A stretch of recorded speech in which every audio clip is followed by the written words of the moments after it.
let's go now to our friend Beimnet Abebe from Galaxy Trading. As always, Beimnet, welcome back to Galaxy Brains. Thank you for having me. So we got CPI, we got some did. China tariff news, and we got markets grinding higher. I don't know, maybe start us with the CPI. What are we seeing? Yeah, so we saw a downward miss on CPI, came in at 0.1 month on month for core CPI. The weakness was driven by housing, owner's equivalent rent and shelter prices moving less high than expected. Okay. So they're Still growing. Still growing. At the figures came in at 0.3% month on month. They've been normally around 0.4. And what's really encouraging about that is normally these shelter figures lag like the real world data. So back when rents were rising like crazy, you weren't seeing the owner's equivalent rent, ticking up, and people were like, "No, have you seen rents? Like they're going up." But it's just because of how structurally the figures are calculated. And so there's typically like a lead lag situation. And so the weakness you're seeing here in the CPI print was actually in the market like months ago. I see. Right. And so we've seen continued downward pressure in rents in some of the higher frequency data, or like less upward pressure, so going up at a smaller rate, basically. And that's a function of like just, new home construction or new apartment construction coming into the market, as well as just demand kind of, falling a bit lower. And so it's a good reading, and it has good implications for inflation figures on a go forward. Some of the other surprises were things like airline fares that typically on a seasonal basis are normally pretty strong for the month of May, but they actually came in weaker by like 2.4%. We're seeing weakness in apparel prices. Generally, like since oil prices have also come down, not that they're relevant for these figures in any meaningful way, but like gas prices are pretty reasonable. So yeah, like the Fed is getting closer to their inflation target, and the reaction you've had in the market in terms of interest rate pricing, honestly, has been relatively subdued. You've seen about an extra, call it 4 to 6 basis points of additional cuts priced in. And so I think by December, you're right around like a 47 bips in cuts ballpark, which is just 2, right? And 225 basis point cuts. correct. Right. And so the market's not like, oh shit, like we're going to be cutting super aggressively soon because inflation figures have come down. But there is a genuine like case to be made that, yeah, inflation's down. And so maybe you can, ratchet down how high interest rates are. Well, and the president, and I saw today the vice president. This was maybe the first time I've seen J.D. Vance weigh on this. They're calling for lower rates, and the president is talking about like naming a successor. Yes, J.D. Vance called high rates. What did he say? Monetary malfeasance.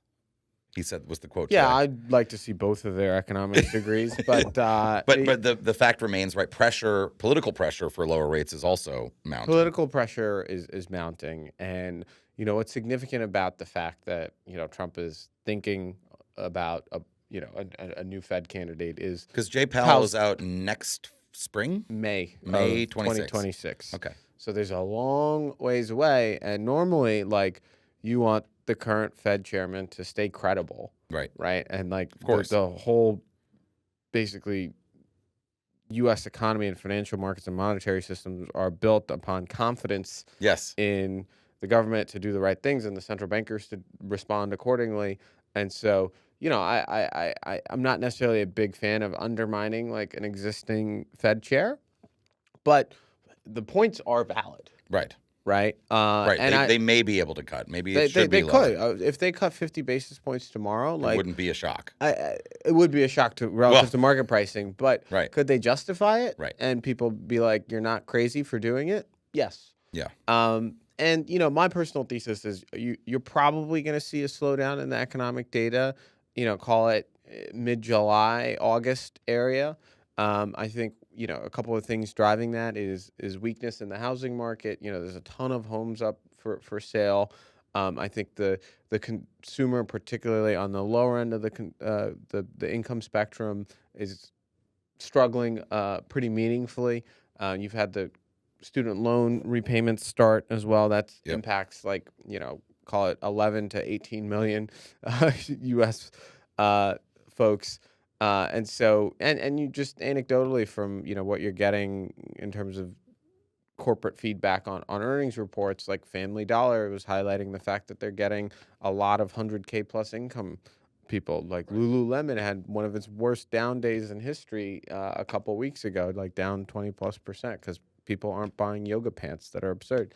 And so I do think that there's also, I was talking to my Uber driver again, let's take it for what you will, but Yeah, he's like, anecdotal. I haven't seen any European tourists in New York. Yeah. And so like there are things at the edges that, are somewhat concerning. Yeah. And you've also had a pretty big uptick in not a big uptick, but a reasonable uptick in initial jobless claims. And, although NFP was hot, right? Well, it came in at 175. Like the real figures, like ADP, were really soft. They only saw 35,000 jobs NFP added. gets adjusted all the Adjusted. time. And to give you an idea, in 2024, the average adjustment was by 75,000 jobs lower. Wow. Right. And so, you might have gotten 175,000 job print on Friday, but maybe it's 100. Right. Right. That would be normal. That would be normal. And Yeah. like, what does that actually mean? Because like, if we think the labor market's weakening, right, like, and these reports are constantly overstating it, and you're really moving lower into, levels where, the employment market's becoming more unbalanced, then that is a little bit of cause for concern, right? And so, again, I think the Fed cut pricing probably has room to go. Yeah. Particularly if you do get the slowdown in data in, kind of July, August. So I know they don't say this, and they certainly haven't said it, but is there an amount of the fact that they haven't cut yet, the Fed, that is them trying to resist the pressure from the executive branch to be seen as resisting it to help maintain Fed independence and credibility?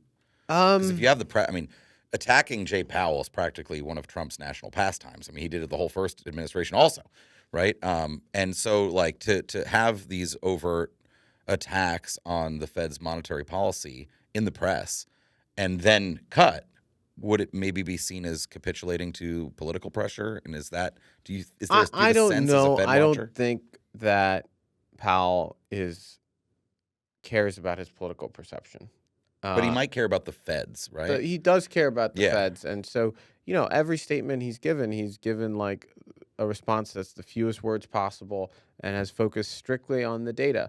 And he's given a very thorough rationale as to why they are choosing not to cut. And you also have to remember he did cut 100 basis points already. That's true. He did. Right, and so we've moved down a lot. And the question is, can we move down like a little bit further? And like given the economic data growth being okay, like even with these inflation figures coming in soft, core PCE is still above 2%. You're talking, I think core PCE last was 2.5%. So you're still 50 bips above your core PCE target. And so to start cutting in advance of you getting to that target, requires a significant like burden of proof. Right. Right. And so I just don't think he's had it yet. And nobody knows, like, once these tariffs are consistently applied for a long period of time, will there be upward price pressure on goods and services? Like that's still TBD. And so high level, like I understand that angle, and I understand why Powell might want to fight that perception, but I don't think he is. And I think he's staying true to the independence of the Fed. So let's talk about the markets a little bit here, because Bitcoin's trading at 110K. In April, I think Liberation Day, around then, Bitcoin traded as low as 74,420. It's up 46% since April. Now, granted, it's more of like a V-shaped recovery, right, in markets. Stocks are up. Yeah, they are. They are kind of grinding higher, right?